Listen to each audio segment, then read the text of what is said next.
삼성전자 주주 여러분 반갑습니다. 요즘 삼성전자를 보면 참 볼 게 많아졌습니다. 예전에는 삼성전자 하나만 봐도 어느 정도 흐름이 잡혔어요. 디램 가격이 좋아지는지, 낸드가 살아나는지, 외국인이 들어오는지, 실적이 회복되는지 이 정도만 봐도 삼성전자를 보는 큰 방향은 어느 정도 잡을 수 있었죠. 그런데 지금은 조금 다릅니다. 삼성전자 하나를 보려고 해도 미국 반도체주를 같이 봐야 하고요. 엔비디아도 봐야 하고, 마이크론도 봐야 하고, SK 하이닉스도 봐야 하고, 디램 가격과 HBM 수요도 봐야 하고, 서버 투자와 데이터 센터 흐름까지 같이 봐야 합니다. 삼성전자 하나 들고 있는데 왜 이렇게 볼 게 많냐 이런 생각 드실 수 있습니다. 그런데 이게 지금 시장입니다. 삼성전자는 이제 삼성전자 혼자만의 뉴스로 움직이는 종목이 아니라 글로벌 AI 반도체 흐름 안에서 다시 평가받아야 하는 종목이 됐습니다. 그래서 마이크론 이야기가 중요합니다. 마이크론은 미국 메모리 반도체 대표 기업이죠. 삼성전자와 똑같은 회사는 아니지만 메모리 시장을 볼 때는 그냥 지나칠 수 없는 회사입니다. 삼성전자, SK하이닉스, 마이크론 이 세 회사는 각자 강점도 다르고 고객사도 다르고 시장 안에서 받는 평가도 다릅니다. 그런데 결국 같은 큰 흐름 안에 있습니다. 메모리 사이클, 디램 가격, HBM 수요, 서버 메모리, AI, 데이터 센터 이런 흐름이 강해지면 세 회사 모두 시장에 관심을 받게 됩니다. 반대로 이 흐름이 흔들리면 삼성전자도 SK하이닉스도 마이크론도 투자 심리가 같이 흔들릴 수 있습니다. 그래서 마이크론을 봐야 하는 겁니다. 다만 여기서 중요한 게 있습니다. 마이크론 숫자 하나만 보고 삼성전자 방향을 바로 단정하면 안 됩니다. 매출이 얼마냐, 이익이 얼마냐, 예상보다 좋았냐, 예상보다 약했냐 물론 이런 숫자도 중요하죠. 그런데 삼성전자 주주분들이 더 보셔야 할 건 그 숫자 뒤에서 시장이 무엇을 확인하려 하느냐입니다. AI 메모리 수요가 아직 강한지, 디램 가격 회복이 계속 이어질 수 있는지, HBM 공급 부족이 여전히 시장의 중심인지, 서버와 데이터 센터 투자가 메모리 수요를 계속 밀어주는지 시장은 이걸 확인하려고 합니다. 그리고 이 질문에 대한 시장의 해석이 삼성전자와 SK하이닉스 투자 심리로 바로 연결되는 거예요. 마이크론 이야기가 삼성전자와 멀어 보이지만 사실은 멀지 않습니다. 지금 삼성전자는 미국에서 나오는 메모리 해석, 엔비디아 중심의 AI 서버 흐름, SK하이닉스와의 HBM 비교, 디램과 HBM4의 기대감이 한꺼번에 엮여있는 종목이기 때문입니다. 그래서 이 흐름을 차분하게 풀어보겠습니다. 마이크론 이후라는 말을 들으면 많은 분들이 바로 이렇게 생각하실 수 있습니다. 마이크론이 좋으면 삼성전자도 좋은 거냐? 이 질문이 제일 먼저 나오죠. 그런데 이건 단순하게 말하기 어렵습니다. 마이크론이 좋다고 해서 삼성전자가 무조건 바로 크게 움직인다. 이렇게 보면 위험합니다. 주식시장은 항상 기대를 먼저 반영하거든요. 이미 기대가 높아져 있으면 좋은 숫자가 나와도 시장이 생각보다 조용하게 반응할 때가 있습니다. 반대로 숫자만 보면 애매해 보여도 앞으로 수요에 대한 말이 강하면 시장이 더 좋게 받아들이는 경우도 있고요. 그래서 마이크론 이후에 중요한 건 좋다 나쁘다 하나가 아닙니다. 시장이 어디에 반응하느냐예요. 디램 가격에 반응하는지, HBM 수요에 반응하는지, 서버 메모리 수요에 반응하는지, 낸드 회복 가능성에 반응하는지, AI 데이터 센터 투자에 반응하는지, 앞으로의 전망에 반응하는지 이걸 봐야 합니다. 삼성전자에게 중요한 건 마이크론 숫자 그 자체가 아니라 그 숫자를 통해 시장이 메모리 사이클을 어떻게 해석하느냐입니다. 시장이 이런 쪽으로 받아들이면 분위기가 달라질 수 있습니다. AI 메모리 수요가 아직 강하구나. 디램 가격이 생각보다 잘 버티고 있구나. 서버 메모리 수요가 쉽게 꺾이지 않겠구나. HBM은 여전히 공급이 빡빡한 시장이구나. 이런 해석이 강해지면 삼성전자도 다시 볼 이유가 생깁니다. 왜냐하면 삼성전자는 HBM 하나만 하는 회사가 아니거든요. 디램이 있고, 서버 메모리가 있고, 낸드가 있고, HBM4E라는 다음 세대 카드가 있고, 파운드리와 선단 패키징까지 연결되는 구조가 있습니다. 마이크론 이후 메모리판을 다시 본다는 건 삼성전자가 하루아침에 완전히 달라진다는 말이 아닙니다. 시장이 삼성전자를 보는 질문이 달라질 수 있다는 뜻입니다. 지금까지 시장은 삼성전자에 이런 질문을 많이 던졌죠. HBM에서 늦은 것 아니냐? SK하이닉스와 격차가 너무 벌어진 것 아니냐? 고객사 신뢰를 다시 얻을 수 있느냐, 이런 의심이 계속 있었습니다. 그런데 메모리 수요가 강하다는 해석이 커지면 질문이 조금 달라질 수 있습니다. D램 가격 회복이 삼성전자 실적으로 이어질 수 있지 않나? 서버 메모리 수요가 살아있으면 삼성전자도 다시 봐야 하지 않나? HBM4E 검증만 통과하면 삼성전자도 반격할 수 있지 않나? 낸드와 SSD까지 살아나면 실적 체력이 달라지지 않나? 이렇게 질문이 바뀌는 거예요. 주식시장에서 질문이 바뀌면 주가를 보는 눈도 달라질 수 있습니다. 삼성전자를 볼 때 가장 먼저 놓치면 안 되는 건 D램입니다. 요즘은 HBM이 워낙 뜨겁다 보니까 일반 D램 이야기가 조금 덜 자극적으로 들릴 수 있습니다. 그런데 D램을 가볍게 보면 안 됩니다. HBM도 결국 D램 기술을 기반으로 합니다. AI 서버가 커질수록 HBM도 중요하지만 서버용 D램, 고용량 메모리, 데이터 센터 메모리 수요도 같이 커집니다. AI가 학습에서 추론으로 넘어가고 기업들이 자체 데이터 센터를 키우고 클라우드 업체들이 서버 투자를 늘리면 메모리 수요는 훨씬 넓어집니다. 그러면 삼성전자의 D램 체급이 다시 중요해집니다. 삼성전자는 HBM 하나만 싸우는 회사가 아닙니다. D램 전체 시장에서 체급이 있고 생산 능력이 있고 고객 기반이 있고 오랜 제조 경험이 있습니다. HBM이 너무 뜨거운 구간에서는 D램 1이라는 말이 덜 화려하게 들릴 수 있어요. 하지만 실적 체력은 결국 이런 기본 메모리에서 나옵니다. D램 가격이 살아나고 서버 메모리 수요가 강해지고 HBM4E까지 고객사 검증을 통과하면 삼성전자 실적을 보는 시선은 지금보다 훨씬 좋아질 수 있습니다. 그래서 마이크론 이후 시장이 메모리를 어떻게 해석하는지가 중요합니다. 메모리 수요가 진짜 강한지, 가격이 살아있는지, 서버 투자가 계속되는지,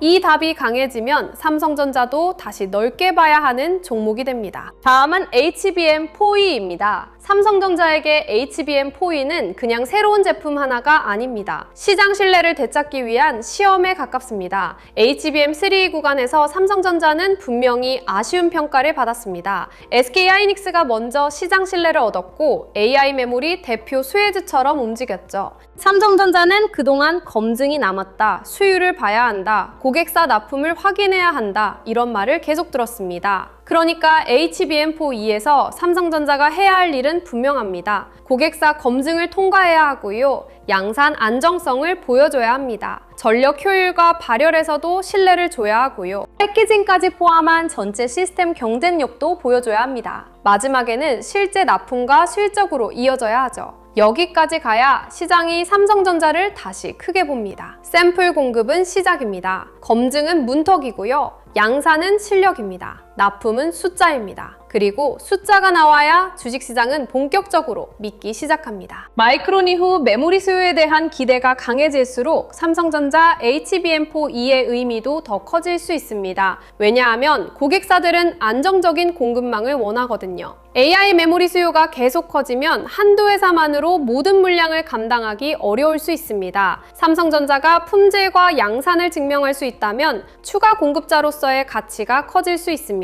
바로 여기서 삼성전자에게 다시 기회가 생깁니다. 낸드와 데이터 센터 저장 장치도 같이 봐야 합니다. 요즘은 HBM이 너무 뜨거워서 낸드 이야기가 상대적으로 덜 나오죠. 그런데 AI 데이터 센터를 조금 넓게 보면 저장 장치도 중요합니다. AI 모델을 학습하고 추론하고 데이터를 저장하고 클라우드에서 처리하려면 메모리와 스토리지가 같이 필요합니다. HBM은 빠른 데이터 이동에 필요하고 서버 D램은 연산 환경에 필요하고 SSD와 저장 장치는 대규모 데이터를 담는 데 필요합니다. 그러니까 AI 인프라가 커진다는 건 HBM만 커진다는 뜻이 아닙니다. 서버용 D램, 고용량 SSD, 데이터 센터 저장 장치, 낸드 회복 가능성까지 같이 봐야 합니다. 삼성전자는 이 부분에서도 체급이 있습니다. D램과 HBM만 보는 게 아니라 낸드와 SSD까지 같이 보면 삼성전자의 실적 그림은 더 넓어집니다. 물론 여기서도 바로 단정하면 안 됩니다. 낸드는 D램만큼 빠르게 반응하지 않을 수도 있고 수익성 회복 속도도 확인해야 합니다. 하지만 AI 데이터 센터 수요가 구조적으로 커진다면 저장 장치 수요도 함께 봐야 합니다.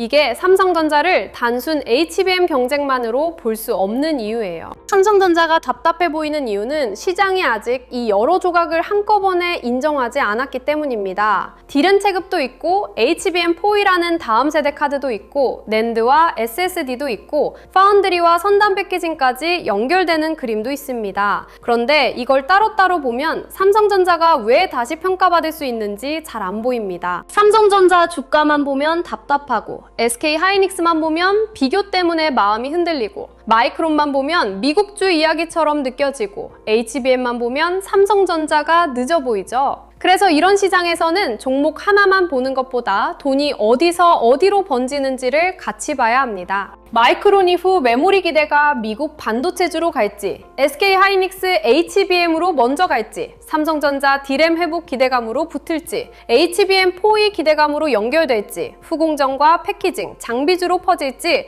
이 흐름을 같이 봐야 하는 거예요. 이게 제가 코스피 2만의 시대, 돈의 흐름을 읽는 법 자료를 준비한 이유이기도 합니다. 이 자료는 삼성전자 하나만 보는 자료가 아닙니다. 실명 관찰 종목 41개, 섹터 7개, 타점 기준 4개, 매매전 체크 10가지를 통해서 좋은 뉴스가 나왔을 때 돈이 어느 길목으로 이동할 수 있는지 같이 보자는 자료예요. 예를 들어 마이크론 이후 메모리 기대가 커졌다고 해서 무조건 삼성전자만 봐야 하는 게 아닙니다. 그 돈이 SK하이닉스 HBM으로 먼저 갈 수도 있고 삼성전자 D램 회복 기대감으로 붙을 수도 있고 HBM 장비주로 번질 수도 있고 후공정과 패키징으로 옮겨갈 수도 있고 AI 데이터 센터 흐름을 타고 전력 인프라로 연결될 수도 있습니다. 그래서 중요한 건 뉴스 하나에 바로 흥분하는 게 아니라 그 뉴스가 어느 섹터까지 확산되는지, 지금 자리가 돌파인지 눌림인지 아니면 이미 과열된 자리인지 같이 보는 겁니다. 자료 받아보고 싶으신 분들은 구독과 좋아요 눌러주시고요. 댓글창에 구독 완료라고 남겨주시면 됩니다. 그리고 영상 아래 더보기란이나 고정 댓글에 있는 파란색 링크로 들어가시면 신청하실 수 있게 남겨두겠습니다. 뒤쪽에서 이 자료 안에 어떤 내용들이 들어가 있는지 조금 더 자세히 풀어드릴게요. 다시 삼성전자 이야기로 돌아오겠습니다. 마이크론 이후에 봐야 할 건 결국 삼성전자의 재평가 가능성입니다. 삼성전자는 지금 두 가지 시선을 동시에 받고 있어요. 하나는 의심입니다. HBM에서 늦은 것 아니냐? SK하이닉스와 격차가 벌어진 것 아니냐? 파운드리도 아직 확인할 게 많은 것 아니냐? 이런 의심이 있죠. 다른 하나는 기대입니다. D램 체급은 여전히 크다. HBM4E에서 다시 기회가 생길 수 있다. 서버 메모리와 낸드 회복이 붙으면 실적 체력이 달라질 수 있다. 파운드리와 선단 패키징까지 연결되면 더 큰 판이 열린다. 이런 기대도 있습니다. 주식시장은 이 두 가지 사이에서 움직입니다. 의심이 더 크면 주가는 답답할 수밖에 없습니다. 반대로 기대가 커지면 삼성전자를 보는 눈도 다시 달라질 수 있고요. 마이크론 이후 시장이 AI 메모리 수요와 D램 가격을 강하게 본다면 삼성전자에 대한 기대도 다시 커질 수 있습니다. 하지만 여기서 중요한 건 바로 따라가는 게 아닙니다. 확인입니다. 좋은 뉴스가 나왔다고 해서 무조건 따라가면 안 되죠. 그 뉴스가 실제 수급으로 이어지는지 봐야 합니다. 외국인이 삼성전자를 다시 담는지, 거래대금이 붙는지, 반도체 대형주 전체가 같이 움직이는지, 장비주와 후공정, 패키징으로 돈이 번지는지, 전력 인프라까지 같이 살아나는지 이걸 봐야 합니다. 삼성전자 같은 대형주는 개인 투자자 힘만으로 장기 추세를 만들기 어렵습니다. 결국 외국인 수급이 중요하거든요. 외국인은 삼성전자를 볼 때 한국 대표주라서만 보는 게 아닙니다. 글로벌 AI 반도체 공급망 안에서 삼성전자가 어떤 역할을 할 수 있는지 봅니다. D램, HBM4E, 낸드, 파운드리 패키징이 실제 고객사 신뢰와 실적으로 이어질 수 있는지 보는 거죠. 그래서 삼성전자 주주분들은 뉴스 제목보다 돈의 흐름을 보셔야 합니다. 좋은 뉴스가 나왔는데도 돈이 안 붙으면 시장은 아직 확신하지 못하고 있는 겁니다. 반대로 조용해 보여도 외국인 수급이 붙고 거래대금이 살아나고 주변 섹터까지 같이 움직이면 시장은 다시 삼성전자를 보기 시작할 수 있습니다. 파운드리와 선단 패키징도 같이 봐야 합니다. 마이크론은 메모리 회사입니다. 하지만 삼성전자는 메모리만 하는 회사가 아니죠. 이 차이가 중요합니다. AI 반도체 시대에는 메모리와 로직, 패키징이 점점 더 가까워지고 있습니다. GPU가 있고, HBM이 있고, 베이스 다이가 있고, 인터포저가 있고, 패키징이 있고, 전력과 발열 관리가 있습니다. 이 모든 게 하나의 시스템처럼 맞아야 AI 서버 성능이 나옵니다. 삼성전자는 메모리와 파운드리, 선단 패키징을 함께 가지고 있습니다. 이 조합이 제대로 살아나면 삼성전자는 단순 메모리 공급자가 아니라 AI 반도체 구조 전체를 제한할 수 있는 회사가 됩니다. 물론 말처럼 쉬운 일은 아닙니다. 파운드리에서는 고객사 신뢰와 수율을 증명해야 하고, 패키징에서는 실제 고객사 요구를 맞춰야 하고, HBM4E에서는 검증과 양산 안정성을 보여줘야 합니다. 하지만 시장이 AI 반도체판을 크게 볼수록 삼성전자에게는 다시 기회가 생길 수 있습니다. 마이크론 이후 메모리 수요가 강하다는 해석이 커지면 그 다음 질문은 자연스럽게 넘어갑니다. 누가 HBM을 더 안정적으로 공급하느냐? 누가 패키징까지 연결하느냐? 누가 AI 인프라 전체를 제한하느냐? 이 질문에서 삼성전자는 다시 존재감을 보여줘야 합니다. 새로 보시는 분들은 조금 차분하셔야 합니다. 마이크론 이후 메모리 기대가 커진다고 해서 삼성전자를 무조건 따라가야 한다는 뜻은 아니거든요. 좋은 산업과 좋은 자리는 다릅니다. 이 말은 꼭 기억하셔야 합니다. AI 메모리 기대감, D램 가격 기대감, HBM 기대감이 이미 주가에 일부 반영돼 있을 수도 있어요. 그리고 반도체주는 기대가 먼저 움직이는 경우가 많습니다. 좋은 뉴스가 나오기 전에 먼저 움직이고 막상 뉴스가 나오면 쉬어가는 경우도 있습니다. 그래서 신규 접근은 기대감만 보고 들어가는 게 아니라 수급과 자리를 같이 봐야 합니다. 외국인이 사는지, 거래대금이 붙는지, 삼성전자만 움직이는지, SK하이닉스와 장비주, 후공정, 패키징까지 같이 움직이는지, D램 가격과 서버 수요에 대한 해석이 계속 좋아지는지, 환율이나 금리 때문에 외국인 수급이 흔들리지는 않는지, 이런 확인이 필요합니다. 좋은 뉴스가 나왔을 때 바로 따라가는 것보다 그 뉴스가 실제 돈의 흐름으로 이어지는지 보는 게 더 중요합니다. 삼성전자는 급하게 쫓아가기보다 확인하면서 봐야 하는 종목입니다. 특히 삼성전자처럼 시가총액이 큰 종목은 하루 분위기만으로 판단하면 흔들리기 쉽습니다. 외국인이 들어오는지, 기관이 같이 따라오는지, 반도체 전체로 돈이 퍼지는지, 이런 흐름을 조금 더 차분하게 보셔야 합니다. 보유자분들은 이렇게 보시면 좋겠습니다. 마이크론 이후 시장이 보는 건 미국 기업 하나의 숫자가 아닙니다. AI 메모리 수요가 진짜인지, D램 가격 회복이 이어질 수 있는지, HBM 수요가 계속 강한지, 서버 메모리와 데이터 센터 수요가 살아있는지, 이 질문입니다. 이 질문에 대한 답이 강해지면 삼성전자도 다시 평가받을 여지가 생깁니다. 삼성전자 주주분들은 마이크론 이후 흐름을 보면서 삼성전자의 D램 체급, HBM4E 반격 가능성, 낸드 회복, 파운드리와 선단 패키징까지 같이 보셔야 합니다. 삼성전자는 HBM 하나만으로 끝나는 회사가 아닙니다.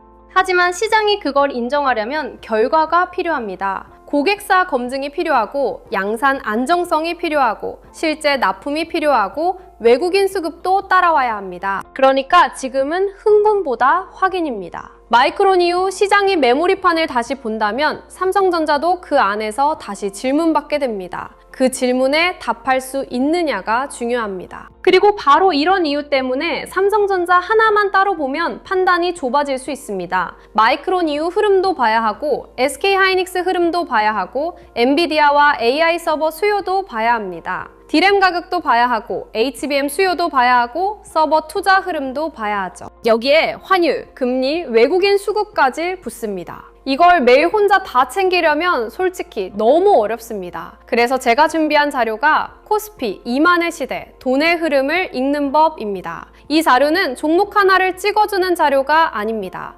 마이크론 이후 시작된 돈이 삼성전자 D램 회복으로 갈지, SK하이닉스 HBM으로 갈지, HBM 장비주로 갈지, 후공정과 패키징으로 갈지, 전력 인프라로 갈지 큰 그림을 펼쳐놓고 보자는 자료예요. 주식에서 가장 아쉬운 건 좋은 뉴스를 보고도 그 다음 돈이 어디로 이동하는지 놓치는 겁니다. 마이크론 이후 메모리 기대가 커졌는데 실제로는 삼성전자보다 SK하이닉스가 먼저 움직일 수도 있고요. HBM 수요가 강하다는 해석이 나왔는데 후공정과 패키징 쪽으로 돈이 먼저 갈 수도 있습니다. AI 데이터 센터 수요가 강하다는 이야기가 나왔는데 전력 인프라가 더 강하게 움직일 수도 있고요. 그래서 우리는 종목 하나만 보는 게 아니라 돈의 이동 경로를 봐야 합니다. 자료 안에는 실명 관찰 종목 41개를 정리해뒀습니다. 삼성전자, SK하이닉스, 한미반도체, HPSP, 리노고업, ISC, HD 현대일렉트릭, LS일렉트릭 같은 종목들이 들어가 있습니다.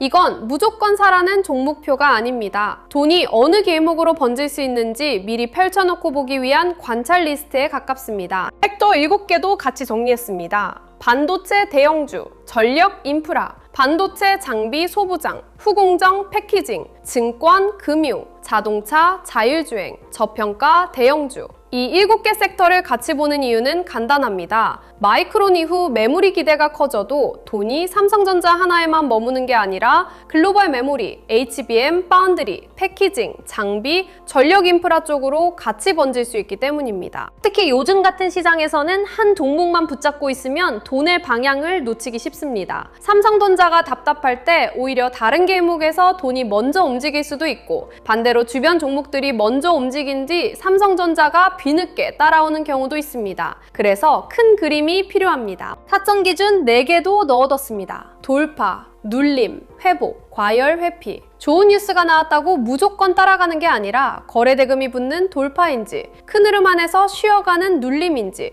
무너졌다가 다시 돌아오는 회복인지, 아니면 이미 과열돼서 피해야 하는 자리인지 구분해야 합니다. 이걸 구분하지 못하면 좋은 종목을 보고도 너무 비싼 자리에서 들어가게 됩니다. 반대로 흐름이 살아있는데 잠깐 눌렸다는 이유로 너무 빨리 포기할 수도 있고요. 그래서 자료에는 단순 종목명이 아니라 어떤 자리에서 봐야 하는지까지 같이 정리했습니다. 매매 전 체크 10가지도 꼭 보셨으면 좋겠습니다. 내가 마이크론 이후 기대감에만 흥분하는 건 아닌지, 삼성전자의 반격 포인트를 제대로 보고 있는지, 거래대금이 붙는지, 외국인과 기관 수급이 들어오는지, 섹터 전체로 돈이 퍼지는지, 손절이나 비중 축소 기준이 있는지, 한 번에 너무 큰 비중을 넣는 건 아닌지, 분할 계획은 있는지, 내 투자 기간이 분명한지, 나중에 복귀할 수 있는 매매인지, 이 정도만 체크해도 실적 이벤트 하나에 마음이 흔들리는 구간에서 훨씬 차분하게 대응할 수 있습니다. 이 자료는 매수와 매도를 찍어주는 자료가 아닙니다. 수익을 보장하는 자료도 아니고요. 오히려 반대로 감정적으로 따라가지 않기 위해 시장의 흐름을 차분하게 보는 자료에 가깝습니다. 좋은 뉴스가 나왔을 때 바로 흥분하지 않고 그 뉴스가 어느 섹터로 번질 수 있는지, 어느 자리가 너무 뜨거운지, 어느 구간에서 확인이 필요한지 같이 보자는 취지입니다. 자료 받아보고 싶으신 분들은 구독과 좋아요 눌러주시고요. 댓글창에 구독 완료라고 남겨주시면 됩니다. 그리고 영상 아래 더보기란이나 고정 댓글에 있는 파란색 링크로 들어가시면 자료 신청하실 수 있게 남겨두겠습니다. 신청해두신 분들께는 자료와 함께 필요한 안내를 순차적으로 보내드릴 예정입니다. 마지막으로 이것도 짧게 말씀드릴게요. 요즘 이런 말씀 정말 많이 하십니다. 내용은 좋은데 직장 생활하면서 매일 이걸 다 챙기기는 어렵다. 맞습니다. 삼성전자 하나만 봐도 마이크론 이후 흐름, SK하이닉스 흐름, 엔비디아, D램 가격, HBM 수요, HBM 포위, 낸드 회복, 파운드리, 선단 패키징, 미국 반도체주, 환율, 외국인 수급까지 봐야 하잖아요. 이걸 매일 혼자 다 챙기기는 쉽지 않습니다. 그래서 필요한 분들을 위해 자료를 조금 더 편하게 모아볼 수 있는 공간도 준비하고 있습니다. 반도체 대형주, 장비 소부장, 후공정 패키징, 전력 인프라, 시장 체크 포인트, 매매 전 체크리스트, 지표 사용 설명서, 장중 수급 흐름을 한 곳에서 보기 쉽게 정리해드리려는 흐름이에요. 다만 이건 분명히 말씀드리겠습니다. 매수와 매도를 찍어주는 리딩방은 아닙니다. 수익을 보장하는 공간도 아니고요. 제가 영상에서 말씀드리는 자료와 시장 흐름, 삼성전자 대응 기준, 반도체 섹터 체크 포인트를 조금 더 편하게 확인하실 수 있게 준비하는 자료방에 가깝습니다. 필요하신 분들은 구독과 좋아요 눌러주시고 댓글에 구독 완료 남겨주신 다음 설명란이나 고정 댓글에 파란색 링크로 신청해주시면 자료와 함께 소통방 링크도 순차적으로 안내드리겠습니다. 마지막으로 다시 삼성전자 이야기로 묶어보겠습니다. 마이크론 이후 삼성전자를 볼 때 가장 중요한 건 단기 등락보다 확인입니다.